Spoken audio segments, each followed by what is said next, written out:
የመካከለኛው ምስራቅ ላስ ቬጋስ የሆነችው ዱባይ፣ የመካከለኛው ምስራቅ ማንሃታን፣ የወርቅ ከተማ፣ የባህረ ሰላጤው ዕንቁ፣ የፈጠራ ከተማ፣ ዓለም አቀፋዊ ከተማ፣ የተባበሩት አረብ ኤሚሬትስን ከመሰረቱት ሰባቱ ኤሚሬትስ መካከል አንዷ፣ ከመጠነኛ የአሳ ማጥመጃ መንደር ወደ ዓለም አቀፋዊ የንግድ መንደር፣ የቱሪዝምና የፈጠራ የሥራ ማዕከልነት ያደገች ከተማ፣ በጥቂት አስርተ ዓመታት ውስጥ ቅንጦት እንደ ሀብት መገለጫ የሆነባት ከተማ ዱባይ።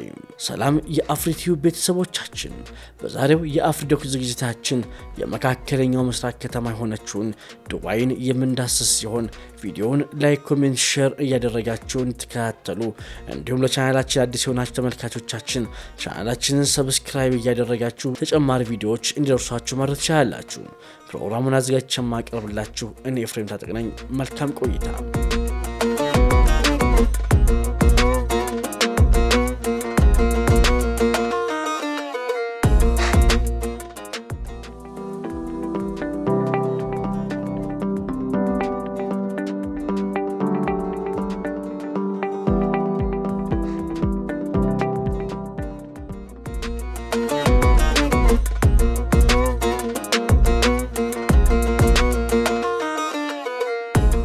ዱባይ በዩናይትድ አረብ ኤሚሬትስ ህዝብ የሚበዛባት ከተማ ናት። በ2024 ከተማዋ ከ3 ሚሊዮን በላይ ህዝብ እንዳላት የታወቀ ሲሆን ከ90% በላይ የሚሆኑትም ከተለያዩ የዓለማችን ክፍሎች የመጡ ስደተኞች ናቸው። በ20ኛው ክፍለ ዘመን መጀመሪያ ላይ ዱባይ ቱሪዝምና የንግድ ማዕከል እየሆነች መጣች። የክልላዊና ዓለም አቀፍ ንግድ ማዕከል ሆናም የቆየች ሲሆን ኢኮኖሚዋ በንግድ፣ በቱሪዝም፣ በአቪዬሽን፣ በሪል ስቴትና በፋይናንሻል አገልግሎቶች በሚገኝ ገቢ ላይ የተመሰረተ ነው። በውስጧ ነዳጅ መገኘቱም የከተማዋን ልማት ለማፋጠን ረድቷል። ይሁን እንጂ ከተማዋ በነዳጅ ምርታቸው ብቻ እንደሚተዳደሩ ሌሎች ከተሞች በነዳጅ ምርቷ ላይ ብቻ አልተማመነችም። ይልቁንም የረዥም ጊዜ እቅዶችን በመቅረጽ በተለያዩ ዘርፎች ላይ ሰርታለች እንጂ። ዱባይ ለንግድ፣ ለፋይናንስና ሎጂስቲክ ከዋና ዋና ከተሞች መካከል በቋሚነት የምትመደብ ትልቅ ዓለም አቀፋዊ የንግድ ማዕከል ናት። የዱባይ ኢንተርናሽናል የፋይናንሻል ሴንተር በመካከለኛው ምስራቅና በአፍሪካ ግንባር ቀደም የፋይናንስ ማዕከል እንዲሁም ከ2500 በላይ ዓለም አቀፋዊ ኩባንያዎች መኖሪያ ናት። ከተማዋ በሪል ስቴት ገበያዋም የምትታወቅ ሲሆን በ2024 ብቻ $761 ቢሊዮን ግብይት በውስጧ እንደተካሄደ መረጃዎች ያሳያሉ። ከለንደን ቀጥሎ ሁለተኛዋ በርካታ የዓለማችን ባለ 5 ኮከብ ሆቴሎች ያሉባት ከተማ ስትሆን በዓለም ላይ ካሉት ረዣዥም ህንፃዎች መካከልም የሚመደበው 828 ሜትር ከፍታ ያለው የቡርጅ ካሊፋም ህንፃ መገኛ ናት። በተጨማሪም በዓመት ከ92 ሚሊዮን በላይ መንገደኞችን በማስተናገድ በበርካታ ሰዎች የተጨናነቀ የአየር ማረፊያ መገኛ ከተማም ነች። ዱባይ በዘላቂነትና በቴክኖሎጂ ልማት ላደረገችው ጥረት እውቅና አግኝታለች። በግሎባል ፓወር ሲቲ ኢንዴክስም ንጹህ ከተማ ተብላ 8ኛ ደረጃ ላይ ተቀምጣለች። በበርካታ ጎብኚዎች ተመራጭ ከሆኑ ከተሞች መካከል አንዷም ናት።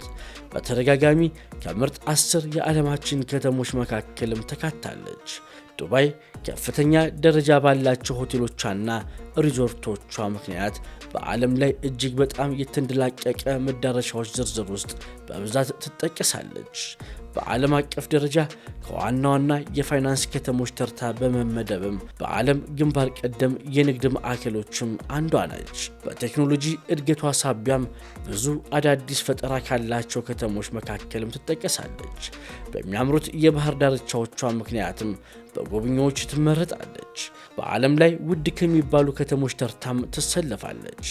ከቅርብ ዓመታት ወዲህ ዱባይ በአረንጓዴ ልማት፣ በታዳሽ ኃይልና በዘላቂ የከተማ ፕላን ላይ እያደረገች ባለችው እንቅስቃሴ ምክንያትም የተለያዩ ዝርዝሮች ውስጥም ተካታለች።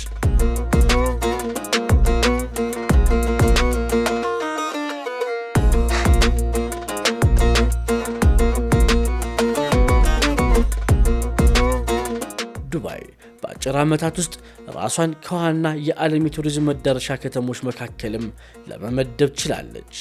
ከተማዋ በየዓመቱ በሚሊዮን የሚቆጠሩ ዓለም አቀፍ ጎብኚዎችን በመሳብ ወደር የለሽ ስኬት ያስመዘገበች ሲሆን የቱሪዝም ዘርፉ የኢኮኖሚዋ ቁልፍ መሪም ነው። የተባበሩት አረብ ኤሚሬትስ በአውሮፓ በእስያና በአፍሪካ መካከል ያለው ስልታዊ አቀማመጥ ለከተማዋ ዓለም አቀፋዊ ተጓዦች የመተላለፊያ ማዕከል አድርጓታል። በዱባይ የቱሪዝም ስኬት ጀርባ ቁልፍ ከሆኑ ጉዳዮች መካከል አንዱ ደረጃቸውን የጠበቁ መስህቦቿ የተለያዩ ጣዕምና ፍላጎቶችን የሚያሟሉ መሆናቸው ነው። ዱባይ በርካታ ሙዚየሞች፣ የጥበብ ጋላሪዎችና ታሪኳን የሚያሳዩ ስፍራዎችም አሏት። የዘመናዊቷ ዱባይ ታሪክ በ18ኛው ክፍለ ዘመን ነው የሚጀምረው። ምንም እንኳን በአካባቢው ሰዎች የሰፈሩት ከዛ በፊት እንደሆነ የተለያዩ አርኪኦሎጂያዊ ግኝቶች ቢያሳዩም አሁን ያለችው ከተማ ግን በ18ኛው ክፍለ ዘመን መጀመሪያ ላይ ነው ወደ ዘመናዊነት የመምጫውን መንገድ የጀመረችው። ከተማ ተደርጋም የተመሰረተችው እንደ አውሮፓውያን አቆጣጠር በ1833 በወቅቱ አልናጂድ እየተባለ ይጠራ ከነበረው አሁን ላይ ሳውዲ አረቢያ አካባቢ ከሚገኝ ስፍራ አልማክቱም በተባለ ቤተሰብ በሚመራ በአኒያሳ በተሰኘ ጎሳ ነው። እነዚህም ጎሳዎች በዙሪያዋ አሳ በማጥመድና የተለያዩ ውድ ማዕድናትን በመቆፈር ይተዳደሩ ነበር።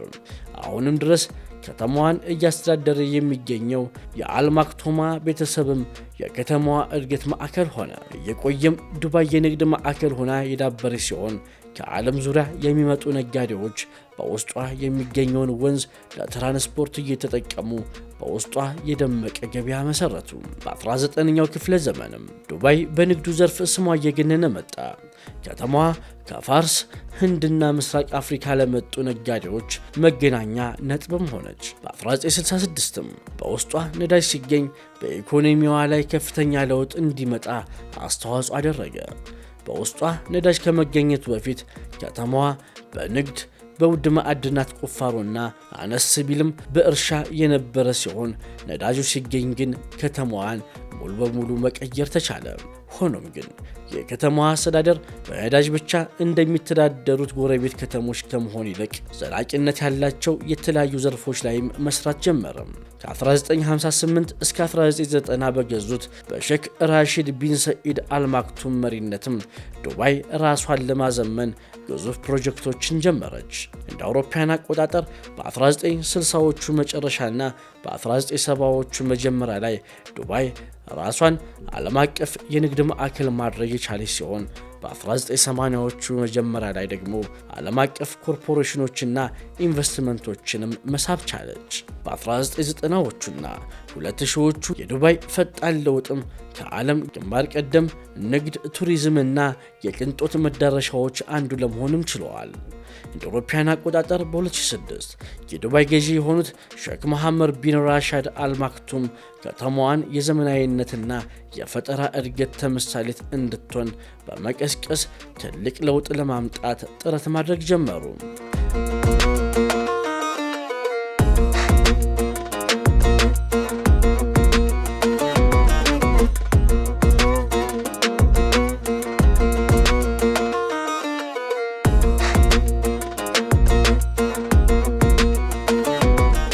ዱባይ ከቱሪዝምና ከሪል ስቴት በተጨማሪ እንደ አቪዬሽን፣ ቴክኖሎጂና ታዳሽ ኃይል በመሳሰሉ ዘርፎች ላይ ከፍተኛ ኢንቨስት በማድረግ ኢኮኖሚዋን አሳድጋለች። በተባበሩት አረብ ኤሚሬትስ ውስጥ በጣም ታዋቂ ከሆኑት ከተሞች መካከል አንዷ የሆነችው ዱባይ በሰማይ ጠቀስ ሕንፃዎቿ በቅንጦትና በባህል ብዝሃነቷ የምትታወቅ ዓለም አቀፍ የንግድ ማዕከልም ናት።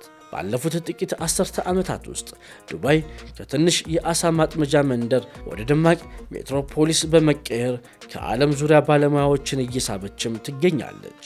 በበለጸገ ኢኮኖሚ፣ ስትራቴጂካዊ አቀማመጥና የንግድ ደጋፊ አካባቢ ዱባይ በተለያዩ ዘርፎች ሰፊ የሥራ ዕድሎችንም ትሰጣለች። ሰዎች ወደ ዱባይ ለሥራ ከሚሄዱባቸው ምክንያቶች መካከልም አንዱ ከቀረጥ ነፃ የሆነ ገቢ ማግኘታቸው ነው። የተባበሩት አረብ ኤሚሬትስ የግል የገቢ ግብር አይጥልም።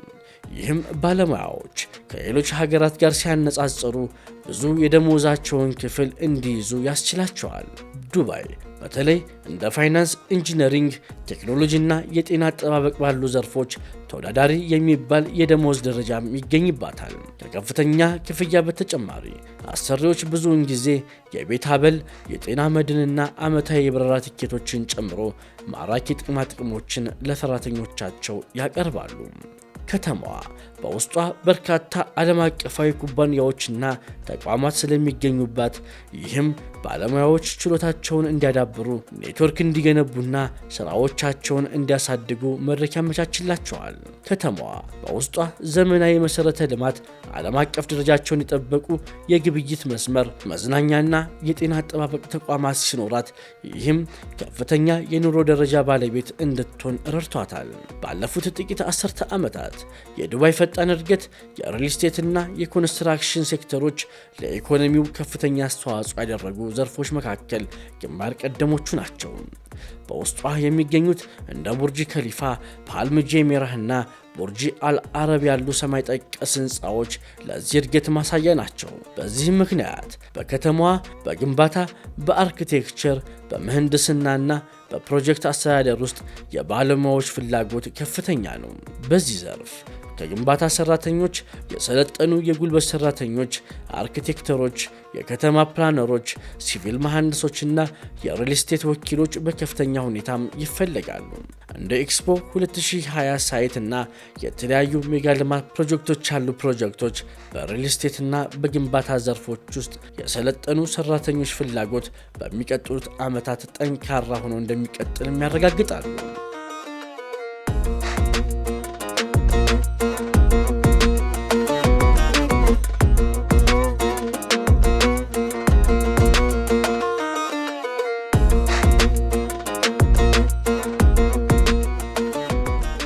ዱባይ እንደ ዓለም አቀፋዊ የፋይናንስ ማዕከል እውቅና ያገኘ ሲሆን የዱባይ ኢንተርናሽናል የፋይናንሻል ሴንተር በመካከለኛው ምስራቅ የፋይናንስና የባንክ ዋና ማዕከል ሆኖም ያገለግላል። ከተማዋ በኢንቨስትመንት ባንክ፣ በድርጅት ፋይናንስ፣ በሀብት አስተዳደር፣ በሂሳብ አያያዝና ኦዲት ውስጥ ያሉ ሚናዎችን ጨምሮ ለፋይናንስ ባለሙያዎች ብዙ ዕድሎችንም ትሰጣለች። በዱባይ ውስጥ የዓለም አቀፍ ባንኮች፣ የፋይናንስ ተቋማትና ዓለም አቀፍ ኮርፖሬሽን መኖራቸው እንደ ፋይናንሻል ትንተና፣ የአደጋ አስተዳደር፣ የፋይናንሻል ቴክኖሎጂ በመሳሰሉ ዘርፎች ባለሙያዎችን የሚሻ የዳበረ የፋይናንስ አገልግሎት ዘርፍ እንዲፈጠርም አድርጓል። ቱሪዝም የዱባይ ኢኮኖሚ መሰረት ከሆኑ ዘርፎች መካከል አንዱ ነው። እንዲሁም ከተማዋ ለመዝናኛና ለንግድ ተጓዦች ግንባር ቀደም መዳረሻም ነች። ስለዚህም በውስጧ በቱሪዝምና በመስተንግዶ ኢንዱስትሪዎች ውስጥ የሰለጠኑ ሰራተኞች ፍላጎትም ከፍተኛ ነው።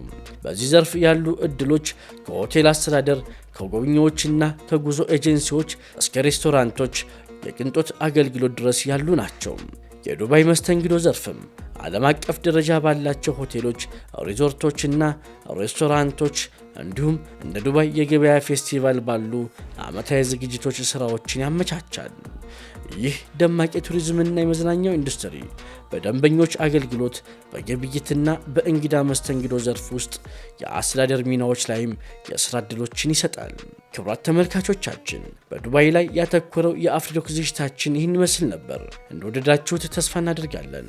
ቪዲዮውን ከወደዳችሁት ላይክ፣ ኮሜንት፣ ሼር እያደረጋችሁ እንዲሁም ለቻናላችን አዲስ ሆናችሁ ተመልካቾቻችን ቻናላችንን ሰብስክራይብ አድርጋችሁ ሌሎች ቪዲዮዎች እንዲደርሷችሁ ማድረግ ትችላላችሁ። ፕሮግራሙን ወደ እናንተ አዘጋጅቼ ያቀረብኩት እኔ ኤፍሬም ታጠቅ ነበርኩኝ። መልካም ጊዜ።